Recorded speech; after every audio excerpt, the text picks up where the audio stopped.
नमामि गणनाथं तं सर्वविघ्नविनाशिनं वेदान्तागोचरं तद्नैर्गम्यं ब्रह्मैव संस्थितं मनोवाणीविहीनं नो मनोवाणीमयं न च ब्रह्मेशानं कथं स्तौमि सिद्धिबुद्धिपतिं परम्।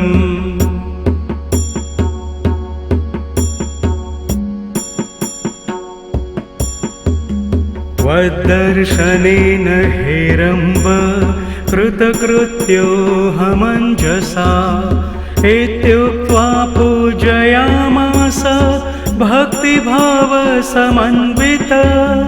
नमो नमो गणेशाय विघ्नराजाय ते नमः भक्तानां विघ्नहन्त्रे चाभक्तानां विघ्नकारिणे।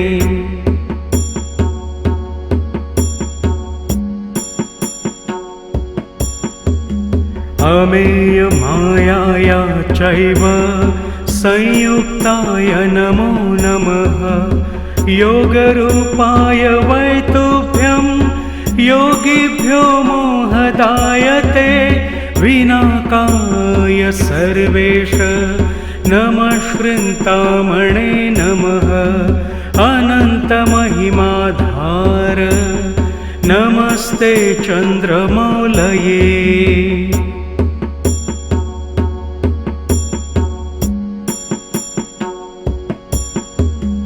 एकदन्ताय देवाय मायिभ्यो मोहदायते नमो नमः परेशाय परात्परतमायते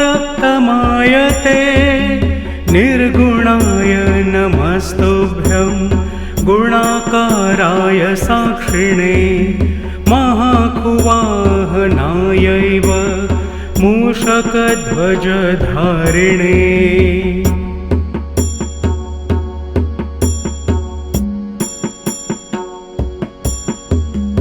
अनादये नमस्तुभ्यं ज्येष्ठराजाय ढुण्डये हर्ते कर्त्रे सदा पात्रे नानाभेदमयाय च त्वद्दर्शन सुधापानाद्धन्तं मे भ्रान्तिजं महत मरणं भिन्नभावाख्यं गणेशोऽहं कृतस्त्वया।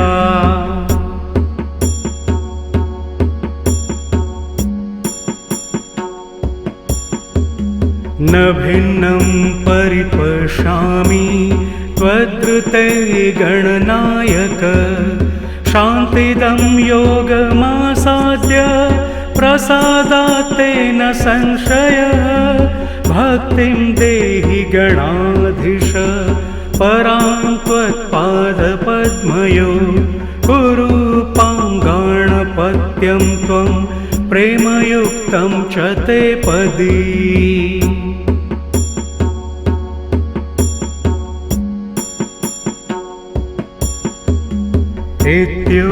इत्युक्ताविररामाथ तं पुनर्गणपो वदत मदीया भक्तिरन्त्यन्तं भविष्यति सदाचला न योगाचलनं क्वापि भविष्यति महामुने सदा योगीन्द्रपूज्यस्त्वं सर्वमान्यो भविष्यसि।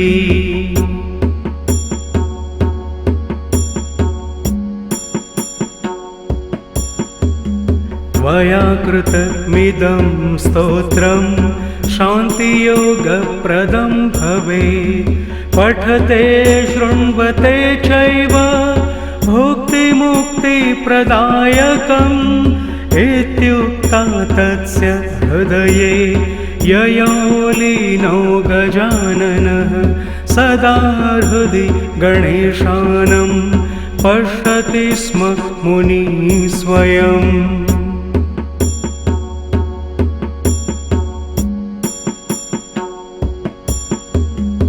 इत्याख्यानं नारदीयं कथितं ते प्रजापते शृणुयाद्यः पठेद्वायः सोऽपि सद्गतिमाप्नुयात् इति नारदमुनिना प्रोक्ता गणेशस्तुतिः समाप्ता।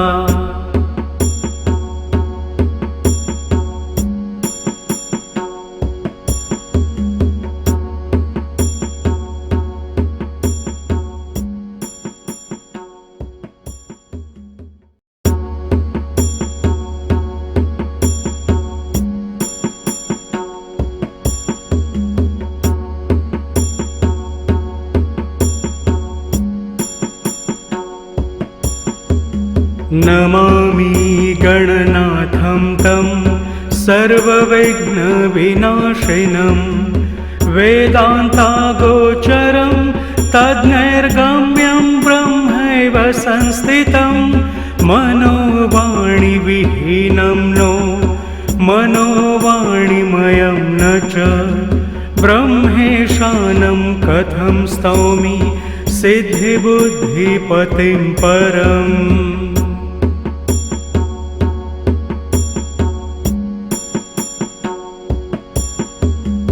त्वद्दर्शनेन हेरम्ब कृतकृत्योऽहमञ्जसा इत्युक्त्वा पूजयामास भक्तिभावसमन्वित।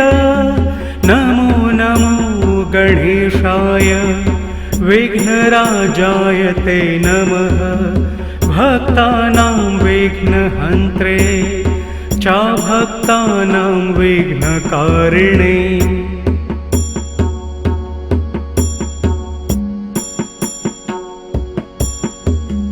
अमेयमायाया चैव संयुक्ताय नमो नमः योगरूपाय वै तुभ्यं योगिभ्यो मोहदायते विनाकाय सर्वेश नमः श्रृन्तामणे नमः अनन्तमहिमाधार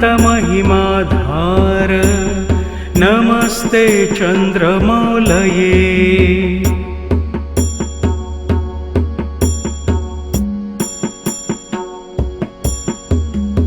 एकदन्ताय देवाय मायिभ्यो मोहदायते नमो नमः परेशाय परात्परतमायते निर्गुणाय नमस्तुभ्यं गुणाकाराय साक्षिणे महाकुवाहनायैव मूषकध्वजधारिणे।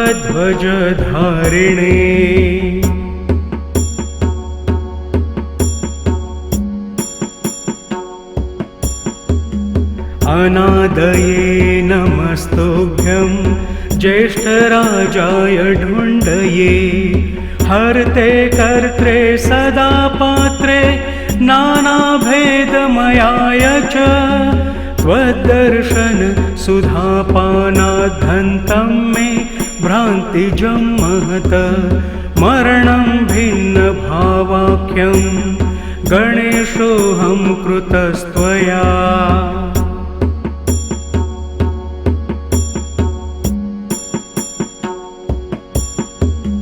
न भिन्नं परिपश्यामि त्वद्ऋते गणनायक शान्तिदं योगमासाद्य प्रसादात् तेन संशयः भक्तिं देहि गणाधीश परां त्वत्पादपद्मयो कुरु पाङ्गाणपत्यं त्वं प्रेमयुक्तं च ते पदी।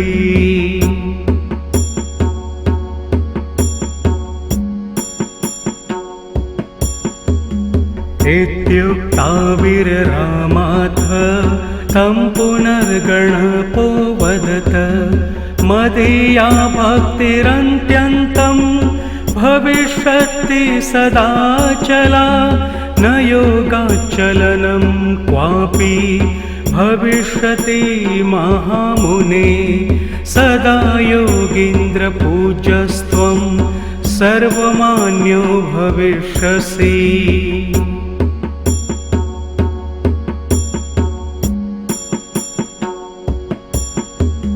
त्वया कृतमिदं स्तोत्रं शान्तियोगप्रदं भवेत्। पठते शृण्वते चैव भुक्तिमुक्तिप्रदायकम् इत्युक्ता तस्य हृदये ययो लीनो गजाननः। सदा हृदि गणेशानं पश्यति स्म मुनिः स्वयम्।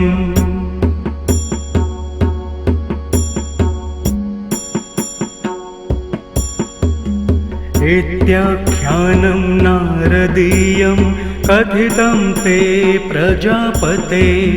शृणुयाद्यः पठेद्वायः सोऽपि सद्गतिमाप्नुयात् इति नारदमुनिना प्रोक्ता गणेशस्तुतिः समाप्ता।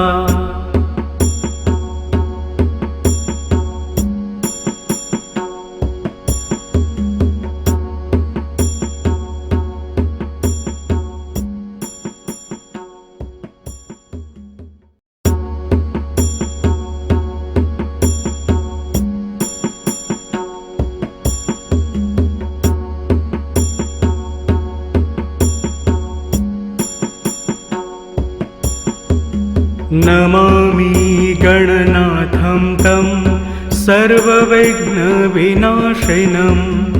वेदान्तागोचरं तद्नैर्गम्यं ब्रह्मैव संस्थितं। मनोवाणिविहीनं नो मनोवाणिमयं न च। ब्रह्मेशानं कथं स्तौमि सिद्धिबुद्धिपतिं परम्।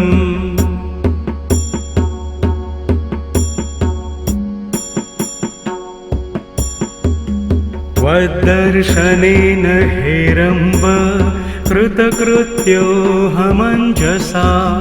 इत्युक्त्वा पूजयामास भक्तिभावसमन्वित। नमो नमो गणेशाय विघ्नराजाय ते नमः। भक्तानां विघ्नहन्त्रे चाभक्तानां विघ्नकारिणे।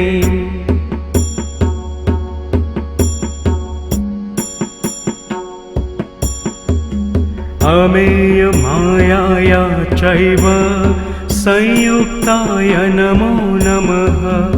योगरूपाय वै तुभ्यं योगिभ्यो मोहदायते। विनाकाय सर्वेश नमः श्रृन्तामणे नमः। अनन्तमहिमाधार नमस्ते चन्द्रमौलये।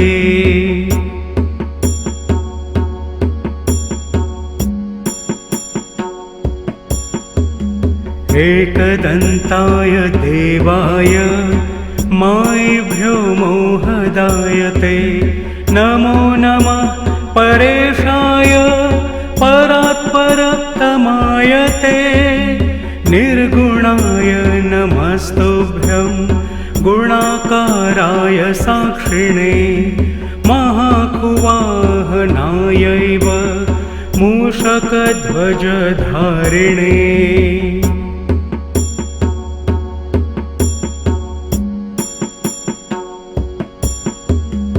अनादये नमस्तुभ्यं ज्येष्ठराजाय ढुण्डये।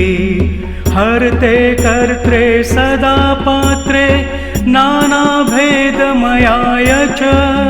त्वद्दर्शन सुधापानाद्धन्तम्